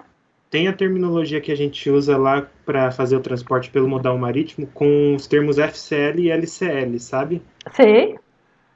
Outra pergunta que a gente também sempre buscava era saber se existia alguma terminologia desse tipo também para o modal aéreo, porque até então a gente conhece como transporte integral e transporte parcial, mas a gente não sabia se existia um termo efetivamente que fazia para poder fazer esse transporte pelo modal aéreo. Específico não, mas assim como às vezes a gente utiliza os incoterms para o rodoviário no Brasil, que os incoterms eles foram feitos para o marítimo primeiramente, né? Adaptaram-se, apenas 2 ou 3 se utilizam no aéreo, né? O restante é tudo marítimo, e esses mesmos, FOB, X-Works, CIF, muitas vezes a gente vê o pessoal utilizando no rodoviário, né? Então eu acredito que seja uma coisa unificada, até porque um container cheio no aéreo, ele tem um formato diferente, uma cubicagem diferente, né? Uma quantidade diferente de carga, né? Que a gente fala do limite de carga, limite total de carga, esqueci agora o nome em inglês, mas você sabe que o container de 20 pés, ele tem 8,6 pés de altura, né, e ele pode ter um peso de até, vamos supor, 19 mil quilos, dependendo da mercadoria, mas tudo vai depender do volume, às vezes entra menor quilo, muito menos quilos, porque o volume é maior, né, e o de 40 pés, que é o dobro disso, né, só que aí a gente tem o High Cube, que é 9,6 pés de altura, então um pé mais de altura, essa é a diferença, né, no High Cube. No reefer você sabe que tem aquele que vai conectado no barco, né, para energia elétrica, e tem aquele que tem resfriamento próprio, que ele tem um motorzinho dentro do container. No caso que a gente falava dos seguros, ambos têm que ter um controle, né, um planilhinho, um controle de qual foi a variação cada dia. Se a sua mercadoria estiver viajando 40 dias, esses 40 dias tem que estar ali gravado nessa planilhinha deles como foi a flutuação de temperatura, umidade, etc, né? Mas realmente eu nunca vi no aéreo o pessoal falar um FCL, até porque no aéreo eles enviam quantidades menores, porque o frete é bem mais caro. Para quantidades maiores convém muito mais você mandar num marítimo, né? Entendi. Então, realmente é uma coisa que quase não se usa. E porque também no aéreo, ele vai muitas vezes junto com o passageiro, né? Você sabe que às vezes não é só a maleta do passageiro que vai embaixo, às vezes vai carga também, né? Aqui em Santos tem um preconceito enorme com o aéreo. Aqui eles têm se mandou aéreo, fez besteira. Aqui é impressionante. Por quê? Porque como a gente tem o porto aqui, eles acham que tudo que é carga independente tem que ir marítimo. E se alguém, ou gente de carga, falar, eu mandei aéreo, ela já fez besteira, né? Fez alguma coisa errada, porque ninguém manda aéreo. Mas eu vou te contar uma coisa. A gente fez uma venda de gengibre para a Rússia, tá? Gengibre? Gengibre. E essa venda precisava ir para a primeira importação, a empresa pedia uma primeira amostra para fazer uma primeira ficha técnica desse produto, para que as importações, quando chegassem, a liberação fosse mais rápida. Perdão. Então, eles emitem lá como uma ficha do produto, que vai dizer qual é a validade, quais são as características, qual é a cor, tudo, né? A natureza do produto em geral. Só que a gente mandou por DHL, achando que ia ser mais fácil, por causa da burocracia, porque é mais rápido, mandou por DHL. Só que a gente descobriu que deveria ter mandado por via aérea. Por quê? Porque a DHL, além dela fazer paradas, ela acabou parando na Alemanha, parando em outros lugares. Além dela fazer paradas, como é um material perecível, né? Digamos assim, é uma mercadoria, um alimento, se bem que ele não solta a água, nada, né? Mas tem cheiro, né? Deve ser, eu não sei o que foi realmente, sei que parou na Alemanha, cada lugar que ela fazia uma paradinha, o pessoal queria ver o que era, o pessoal queria abrir. Então acabou demorando mais, acabou tendo todo um empecilho aí com o tempo de recebimento, com o tempo de registro dessa amostra, demorou muito, né? Já se a gente tivesse mandado aéreo, põe aqui num dia, chega lá no outro, pronto, acabou. Independente do produto que o procedimento de importação é o procedimento padrão.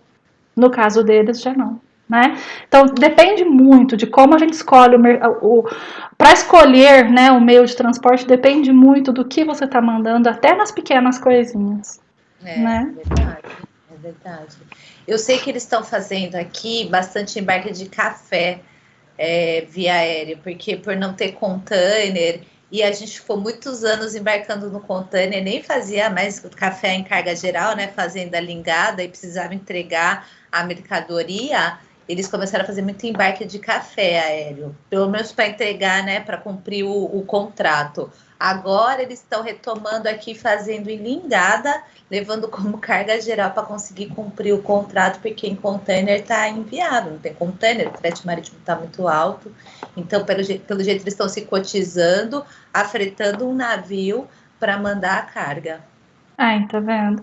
É muito da conjuntura, Gabriel. Não existe um termo de FCL pro aéreo, porque realmente, por ser fretes bem mais caros que no marítimo para quantidades grandes, então ele praticamente é uma coisa sem uso, né? Porém, a conjuntura está mudando muito a nossa forma de buscar recursos para algumas coisas, né? Como é o caso de procurar próprios containers, como é o caso de procurar essas alternativas. Pode ser que eles inventem algum termo aí, alguma coisa, né? Vamos ter, porque do jeito que tá difícil, tá complicado. E os portais, os sistemas aqui no Brasil estão muito ruins, né? Parece que jogaram essa stacking, travaram tudo, né? E disseram pra gente, ó, se vira nos 30, vê que solução que você vai dar. Né? Porque ficam containers parados na China, nos Estados Unidos, depois não tem para outros lugares, e para eles também não tem, e eles não liberam isso, não tem rotatividade, não sei por quê, porque continua fluindo o comércio internacional, mas parece que é tudo uma jogada econômica aí, né? Então a gente fica meio que à mercê de tudo isso. E às como vezes intermediários. Eu acho que é mesmo, sabia? Dos armadores, porque quando o frete estava em torno de $1.500, $2.000, eles perder dinheiro, eles nunca estão, mas não estava com uma lucratividade tão grande. Eu acho que eles hoje, com essa realidade de pandemia, que se aumentou muito a movimentação de carga, eu acho que eles dão uma potencializada, assim, para poder falar, mas para mandar lá agora só $15.000, se você quiser. Exatamente, exatamente. Por que será que se eles vão e voltam do mesmo jeito, se existe fluxo do mesmo jeito, de importação e exportação, por que será que eles deixam os containers parados lá? E sabe por que não tem lógica faltar container no Brasil? Porque a gente importa muito mais carga geral. Então, na verdade, devia estar sobrando container aqui, não faltando. Exatamente. Entendeu? Como é que falta se você importa mais do que exporta? Você está mandando, ok, ele está fazendo a movimentação do container vazio, que para ele não é interessante, porque ele está perdendo dinheiro, então eu não sei. Tem algumas coisas. E assim, né? Eu falo para todo mundo, quem trabalha em agência marítima, de todos, despachante, eles são flexíveis, mas quem trabalha em agência marítima, eles ficam hipnotizados, eles defendem com unhas e dentes. Às vezes você fala assim, mas esse seguro não teria que ser pago pelo transportador? Gente, eles se inflamam no meio da aula. Não, professora, calma, sei que você trabalha numa agência marítima, calma o coração que eu tô perguntando. Eles têm uma paixão pela empresa deles, e assim, não importa se é MSC, se é CMA, se é Hamburg Sud, não importa. Eles têm uma adoração realmente pela empresa, pela lavagem cerebral. Eles chegam, já fazem aquela limpeza, você é aqui, sabe que somos todos deuses e acabou, filho. Que falarem mal de você, você briga, porque é impressionante. Não, é verdade, é incrível, mas que existe muita jogada em todo esse tema de pandemia, em todo isso a gente sabe, só que é aquele negócio, né? Vamos seguir o caminho, porque somos todos ovelhas e uma andorinha só não faz verão, ninguém se junta, ninguém para pensar criticamente como nós estamos fazendo agora, né? Que não é lógico o que está acontecendo, e você vai falar que não é lógico, eles gritam, imagina, você tá doida, é conspiração, não sei o quê, então tá complicado as pessoas ficarem de acordo hoje em dia, e a gente acaba pagando esse preço alto pela nossa passividade, né? Exatamente. Eu acho que é a primeira vez agora que a gente vê esse cenário do Brasil com o desenvolvimento realmente do portal único, que se escuta a cadeia logística toda, né? Que não é a gente vai fazer desse jeito e você se adapta. Por isso que está demorando, mas escuta todo mundo que faz parte do processo e vê, ó, vai facilitar para esse, mas vai piorar. Então eu falo, gente, esse primeiro passo que está acontecendo hoje, nós estamos falando de hoje, nós não vamos ver esse benefício hoje, talvez daqui a 5, 10 anos, a médio prazo, mas só o fato de Receita Federal estar conversando com usuários, conversando com os outros intervenientes, eu acho que já é um progresso. Tá mudando muita coisa, né? O famoso MIDIC já não está mais lá, quem estava acostumado está tendo que se adaptar, procurar onde estava aquela informação que não estava mais ali, né? O Comex Vis, que muitas vezes não traz a informação que você está procurando, ele dá uma travadinha. Aí a calculadora do MIDIC está funcionando, graças a Deus, porque ela era boa, tomara que eles passem uma nova versão dela, mas não perca, né? É a formação de preço? Tá ainda com a 2010, mas tá. Mas sabe o que eu acho que tá funcionando bem no Portal Único? Os cálculos tributários. Tá funcionando bonitinho, tá? Você já usou, né, Gabriel? A simulação do tratamento tributário. No Portal Único tá bonitinho. Porque aquele da receita de importação é muito basicão. Esse tá melhorzinho, até quando tem medida compensatória ele aparece. Depois passa o link para dar uma olhadinha. Vou até pegar aqui já para te mandar. Eu achei que ele ficou melhor. Deixa porque eu esqueço, sabe? Tem que fazer as coisas na hora. Tá bom. Mais alguma pergunta, Gabi? Não, essa daqui eram as minhas preparadas. Então você não tá tendo muito problema para resolver, não? Vixe. Porque a gente montou uma apostila nossa, né? E o que a gente fez? A gente sentou um dia, vamos pensar tudo que pode dar de errado numa operação. A gente começou a listar um monte de coisa que podia dar errado, e aí eu sentei e coloquei todas as possíveis soluções para cada um desses problemas. Deu tal problema, como que resolve? Faz isso, fala com essa pessoa, entra em contato com tal departamento, tá, resolveu isso, consequências disso. O cliente vai perder a mercadoria, vai ficar retida, 180 dias, vai ter que pagar multa. A gente analisou quase de tudo de possibilidade. A gente veio aqui, pelo menos, para buscar alguns casos mais assim específicos, alguns casos reais, para a gente poder ter essa base, sabe? Porque eu trabalho, como eu falei, eu nunca tive nenhum contato assim na parte prática da coisa. A gente sempre trabalha com a teoria daqui. E ouvir essas experiências ajuda bastante para a gente poder pensar de outra forma, sabe? Para poder ter uma ideia. Com certeza. Puder também, eu não sei, Samantha, se você participa de algum grupo de traders, assim, eles costumam trocar umas ideias boas também, dentro de grupos, assim. Não, hoje não.